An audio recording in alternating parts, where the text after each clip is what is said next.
Breaking news ధరణి భూ అక్రమాలకు phone tapping కు ఉన్న లింకులు బయటపడుతున్నాయి. రంగారెడ్డి జిల్లాలో జరిగిన భారీ భూ కుంభకోణాలు ఒక్కొక్కటిగా వెలుగు చూస్తున్నాయి. ఫోన్ ట్యాపింగ్ లో సైతం కీలకంగా మారింది అమోయ్ కుమార్ స్టేట్మెంట్. భూ వివాదాల్లోని వ్యక్తులపై గూఢచార్యానికి పాల్పడి బలవంతంగా భూ ఒప్పందాలు రిజిస్ట్రేషన్లతో పాటు హైదరాబాద్ శివార్లలో వేల కోట్ల విలువైన వందల ఎకరాలు ప్రైవేటు వ్యక్తులకు రిజిస్ట్రేషన్ చేసినట్టు తెలుస్తోంది.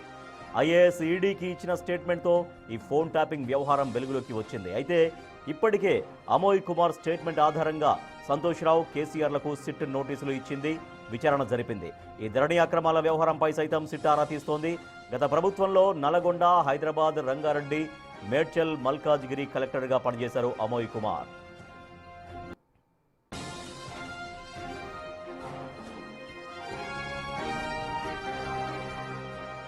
ధరణి భూ అక్రమాలకు ఫోన్ ట్యాపింగ్కు ఉన్న లింకులు ఏంటి అనే విషయాలు బయటపడుతున్నాయి. రంగారెడ్డి జిల్లాలో జరిగిన భారీ భూ కుంభకోణాలు ఒక్కొక్కటిగా వెలుగు చూస్తున్నట్టు తెలుస్తోంది. ఫోన్ ట్యాపింగ్లో సైతం అమోయ్ కుమార్ కీలకంగా మారిందని ఇచ్చినటువంటి స్టేట్మెంట్. భూ వివాదాల్లోని వ్యక్తులపైన గూఢచారానికి పాల్పడి బలవంతంగా భూ ఒప్పందాలు రిజిస్ట్రేషన్లతో పాటు హైదరాబాద్ శివార్లలో వేల కోట్ల విలువైన వందల ఎకరాలు ప్రైవేటు వ్యక్తులకు రిజిస్ట్రేషన్ చేసినట్టుగా తెలుస్తోంది. మరింత సమాచారాన్ని మా ప్రతినిధి వాసు అందిస్తారు. వాసు, ఫోన్ ట్యాపింగ్కి భూ అక్రమాలకి లింక్స్ ఎట్లా దొరుకుతున్నాయి, విచారణలో ఏం తెలుస్తున్నాయి? ఎస్ రాజేష్, మొత్తం మీద చూస్తూ ఉన్నాం. ఏదైతే ఇటీవల కాలంలో సంచలనం రేపుతున్నటువంటి ఫోన్ ట్యాపింగ్ కేసుకు మరోపక్క ధరణి భూ అక్రమాలకు లింకులు వెలుగు చూస్తూ ఉన్నాయి. ఎవరైతే ఇటీవల కాలంలో హైదరాబాదు, నల్గొండ, రంగారెడ్డి, మేడ్చల్, మల్కాజ్ జిల్లాలకు కలెక్టర్గా చేసినటువంటి వ్యక్తి ఎవరైతే ఐఏఎస్ అధికారి అమోయ్ కుమార్ ప్రస్తుతం ఆయన ఈడీకి అప్రూవర్గా మారినట్టుగా తెలుస్తూ ఉంది. ఆయన ఇచ్చినటువంటి స్టేట్మెంట్ చాలా కీలకం కాబోతోంది.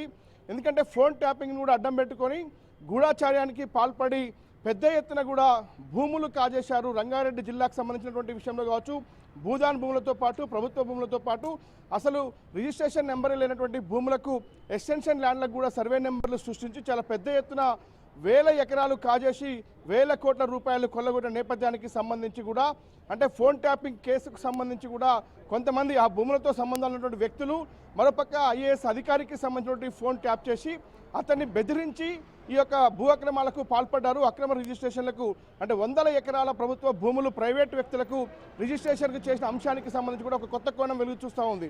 ఎందుకంటే ఫోన్ ట్యాపింగ్ కేసులో అంటే వాళ్ళ గూఢచార్యానికి పాల్పడి వాళ్ళను బెదిరించి ఈ రిజిస్ట్రేషన్ చేసినట్టుగా తెలుస్తోంది. ఇదే వాంగ్మూలాన్ని అమోయ్ కుమార్ ఈడీకి ఇచ్చినట్టుగా తెలుస్తూ ఉంది. ఈ స్టేట్మెంట్ చాలా కీలకం కాబోతోంది. ఇప్పటిదాకా ఈడీకి స్టేట్మెంట్ ఇచ్చినటువంటి అమోయ్ కుమార్ ఆ యొక్క స్టేట్మెంట్ను ఎవరైతే సిట్ అధికారులు, ఫోన్ ట్యాపింగ్ కేసు దర్యాప్తు చేస్తున్నటువంటి సిట్ అధికారులు ఆ యొక్క ఏదైతే స్టేట్మెంట్ను కూడా తీసుకోవడం జరిగింది. దాంట్లో కీలక అంశాలు ఉన్నాయి. ఆ అంశాల ఆధారంగానే ఇటీవల కాలంలో ఎంపీ సంతోష్ ఎవరైతే ఉన్నారో, మాజీ ఎంపీగా ఉన్న సంతోష్ కుమార్తో పాటు మరోపక్క కేసీఆర్ కూడా ఈ అమోయ్ కుమార్ స్టేట్మెంట్ ఆధారంగానే నోటీసులు జారీ చేసినట్టుగా తెలుస్తూ ఉంది. ప్రధానంగా ఇటు హైదరాబాద్ సంబంధించినటువంటి శంషాబాద్తో పాటు మొయినాబాద్తో పాటు పలువురు ప్రాంతాల్లో ఉన్నటువంటి అమీన్పూర్ ప్రాంతం, కాజాగూడ ఏరియాలో ఉన్నటువంటి కొన్ని వందల ఎకరాల భూములకు సంబంధించి విలువైన భూములకు సంబంధించి కూడా అక్రమ రిజిస్ట్రేషన్లో పాల్పడ్డారన్న అంశానికి సంబంధించి కూడా చాలా స్పష్టమైన ఆధారాలు ఇప్పటికే ఈడీ సేకరించింది. మనీ లాండరింగ్ కోణంలో దర్యాప్తు చేస్తూ పిఎంఎల్ఏ కింద కేసు నమోదు చేసినటువంటి ఈడీ అమోయ్ కుమార్ను పలుమార్లు విచారించింది. ఈ నేపథ్యంలో అప్పటి ఎవరైతే ఈ యొక్క కేసులో ఇన్వాల్వ్మెంట్ ఉన్నటువంటి అధికారులకు సంబంధించి కూడా ప్రభాకర్ రావు ఎవరైతే ఉన్నారో, ఇంటెలిజెన్స్ చీఫ్గా ఉన్నటువంటి ప్రభాకర్ రావుతో పాటు టాస్క్ ఫోర్స్ రాధాకిషన్ రావుకు సంబంధించినటువంటి వ్యక్తులు తన ఫోన్ ట్యాప్ చేసి తద్వారా పలువురిని బెదిరించి రిజిస్ట్రేషన్లకు పాల్పడ్డారన్న అంశానికి సంబంధించి ఇప్పుడు ప్రస్తుతం ఫోన్ ట్యాపింగ్ కేసుకు ధరణి భూ అక్రమాలకు సంబంధాలు వెలుగు చూసిన పరిస్థితి కనిపిస్తుంది. కాబట్టి ఈ కేసులో ప్రస్తుతం సిట్ ఏదైతే హైదరాబాద్ సంబంధించినటువంటి సిపి సజ్జనార్ ఆధ్వర్యంలో కొనసాగుతున్న విచారణకు సంబంధించి కూడా జరిగినటువంటి భూ అక్రమాలపైన కూడా ప్రస్తుతం సిట్ ఆరాధిస్తున్నట్టుగా సమాచారం అందుతుంది. అయితే ప్రధానంగా కూడా ఒక నల్గొండ జిల్లాకు సంబంధించినటువంటి మాజీ మంత్రి ఎవరైతే ఈ ఐఏఎస్ అధికారి వెనుక ఉండి చాలా పెద్ద ఎత్తున కూడా భూ ఆక్రమణలకు పాల్పడ్డారు.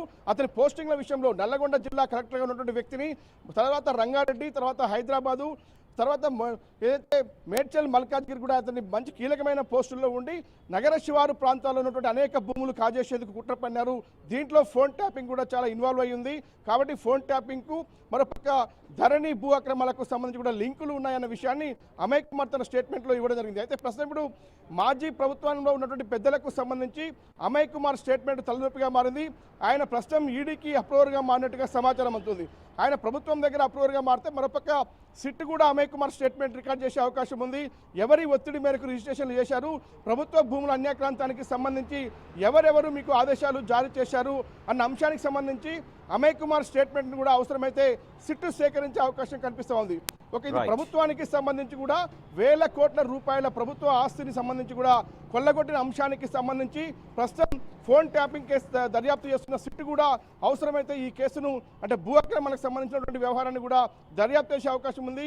ఎవరెవరిని ఫోన్లు ట్యాప్ చేశారు, ఎవరి భూములు ఎవరికి బదలాయించారు, ప్రభుత్వ భూములు ఎంత కాజేశారు, తద్వారా ప్రభుత్వానికి ఎన్ని వేల కోట్ల రూపాయల నష్టం వాటిల్లింది అన్న అంశానికి సంబంధించి కూడా సిట్ కూడా ఆరా తీయబోతుంది. ఇప్పటికే ఈడీ ఈ కేసులో పూర్తి స్థాయిలో కూడా దర్యాప్తు చేస్తుంది. భూదాన్ భూములకు సంబంధించినటువంటి విషయంలో కూడా ఇప్పటికే అమయ్ కుమార్ని విచారించినటువంటి ఈడీ తర్వాత ఇప్పుడు సిట్ కూడా అమయ్ కుమార్ని విచారిస్తే మరిన్ని అంశాలు ప్రభుత్వానికి జరిగినటువంటి నష్టం అంతా కూడా వెలుగు చూసే అవకాశం ఉంది. దాని వెనకాల ఇంకెవరెవరు గత ప్రభుత్వ పెద్దలు ఉన్నారు, మంత్రులు ఉన్నారు, అధికారులు ఉన్నారన్న అంశం కూడా వెలుగు చూసే అవకాశం కనిపిస్తా ఉంది. Right, thank you Vasu. Phone ట్యాపింగ్కు ధరణి అక్రమాలకు లింకులు బయటపడుతున్నట్టుగా తెలుస్తోంది. సో దీంట్లో అమోయ్ కుమార్ స్టేట్మెంట్ ఈడీకి చాలా కీలకంగా మారింది. ఆ స్టేట్మెంట్ ఆధారంగా ఆ లింక్స్ బయటపడుతున్నట్టుగా తెలుస్తోంది. అయితే త్వరలో అమోయ్ కుమార్కు సిట్ కూడా నోటీసులు ఇచ్చే అవకాశం ఉందని, సిట్ అధికారులు కూడా అమోయ్ కుమార్ని విచారించే అవకాశం ఉంది అని తెలుస్తోంది.